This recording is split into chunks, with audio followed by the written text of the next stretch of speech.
Hi, I'm Mary Rogers, and this is the meat grinder attachment for your Precision Master stand mixer. So let's go over all the parts, and then after I do that, what I'm going to do is show you how to make some delicious lamb burgers. So first, you have numerous parts that come with your meat grinder attachment, but they can easily be stored, which I'll show you how to do. First, this is your meat grinder body. This is the auger, which goes inside the meat grinder body. This is your cutting blade. These are your two grinder plates. This is coarse and this is a little finer. This is for when you're going to make sausage, these three items here. This is for smaller size sausages, and this is for large. And this also is used inside the grinder body for making sausage. This is your hopper, and the hopper we'll see later, the hopper goes on top of the body. And then lastly, this is your pusher assembly. And the great thing about the pusher assembly is the lid comes off like so, and you can store all of your accessories in here. It's really simple and easily. So it's really simple and easy to store. Whoops, that's not that. That goes there. And it takes up very little space. So now what I'm going to show you how to do is how to actually put the meat grinder attachment onto the stand mixer. It's really easy to do. So first what we're going to do is remove the plate here. And on the side, you'll notice there's this screw. I'm just going to turn this around so you can see a little better. You want to make sure it's completely out. It's not jutting into the actual hub here. And what we're going to do is you're going to put the body on and you're going to turn it. There's like a little notch here, and you're going to make sure that that notch is there's a little post there. You're going to make sure that the post is inside that notch, and then you're just going to hand tighten it. Is really good. So next what you're going to do is you're going to put in the auger, and you're going to make sure that's in very snugly. Make sure you push it in all the way. And the next thing you're going to do is you're going to put on the cutting assembly with the flat part outside. Just do that by twisting it. And then whatever size plate that you want to use. This happens to be the larger one. You'll notice there's notches here. You need to make sure that those notches are lined up with the notch in the body. The other thing that is helpful to know is that if this is protruding at all, you didn't assemble it correctly. And then you're going to put this nut on and tighten it down by hand. Don't make it too tight because just tight enough. And the other thing is it comes with this great wrench which helps you either tighten or loosen it when you're done. I just want to make sure I have this really tightened here. So, and then what we're going to do is I'm going to put the hopper on, and that's where you're going to feed your meat into. And then we're almost ready. I'm just going to put the feed tube together and clear away a few of these extra items. So, next what we're going to do is I'm going to show you how to make the lamb burgers. But before I do that, I just wanted to talk to you a little bit about the benefits of grinding your own meat. I happen to make lamb burgers all the time, but I do like to buy my meat at the farmer's market, or sometimes if you are buying large quantities of meat and you want to grind it up yourself and preserve it, freeze it, that's a really great thing to do. The most important thing about having a meat grinder is knowing what types of cuts of meat that you put into whatever your finished product is, whether it be meatloaf or meatballs.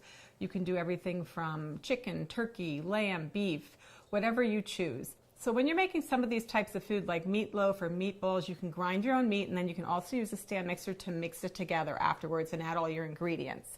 So let's get started today. Like I said, I'm going to make lamb sliders. I make lamb burgers all the time. I love them. They're nice and tasty and fresh. So what we're going to do is, you can see I have the cube meat here already. I'm actually going to mix it in here directly. I'll show you why, so you can actually see what we're doing. So This is like prepared in advance and then refrigerated because it needs to be cool. This is your garlic. This has quite a bit of garlic in it. It has fresh thyme. This is fresh rosemary. These are going to be really flavorful. The thing with lamb that you have to remember too is it's a very hearty meat, so it can take quite a bit of herbs and spices to flavor it up. So let's add our last few ingredients. This happens to be white wine to help moisten it, and salt for seasoning. Put that over there, and then pepper. The other thing that you can do to really help the flavors develop very nicely is you can actually do this and store it overnight. I'm not doing that today, obviously. And keep it cool, and then you can actually grind the meat the next day. So what I'm going to do is put that over there. It's going to line this up. So I'm actually going to use my hands for this because it's just so much easier. But once this is thoroughly mixed, we're just going to turn the machine on, setting 3. Oh, actually I need this bowl to catch the meat. And then we're going to start putting the meat into the hopper.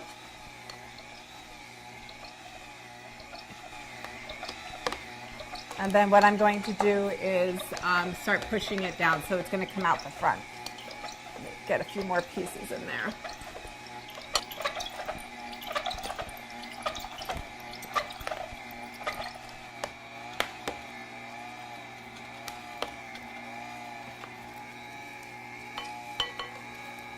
The nice thing about having a meat grinder is you can also do other items, not just meat. You can do breadcrumbs, you can do dried fruits. Like I said, you can really control the quality of the ingredients that you're feeding your family. Okay. So now what I'm going to do, I'm just going to turn this around a little bit. I'm going to just show you really quickly and easily how we can put together a few. You'll see how nice the texture is. It's really going to be easy to form these into hamburgers. So one of the little tricks I like to do is just wet your hands a little bit before you start. And then you can use a scale. A lot of times I do that just to make sure that I'm portioning them evenly. And really the reason for that is that if you make all of the hamburgers the same size, they'll cook evenly and it'll be a lot easier to actually make sure they're all the same doneness when you're grilling them. So there's one. And you saw how quickly and easily that I ground up the meat to my liking, and also able to make quite a few hamburgers very quickly. If you aren't really great at shaping the burgers, don't worry about it. You can always buy forms. Those are pretty close if you ask me. I'm just going to do one more. Like I said, you can make meatloaf. You can make, not only do I make lamb burgers, I also do a lot with turkey. So you can grind up your own turkey for turkey burgers or turkey meatballs, or even I like to make turkey bolognese so that we're not eating too much red meat. So whether you like your burgers really big, just like this is the way I like to do them. I like to get about 3 out of a pound of meat, so they're generous in size. But you can also, if you're having a party, it's a lot of fun to make small sliders. Like I said, just make sure that you weigh them out. I like to do that, or if you don't have a scale, another great thing to do is use a scoop, like an ice cream scoop. They're pre-measured. A lot of times people use those also to measure out their cookies. It makes it a lot easier when you're cooking your burgers, so you know they'll all be the same weight and they'll come out the same doneness. So there you have it, the Cuisinart meat grinder attachment.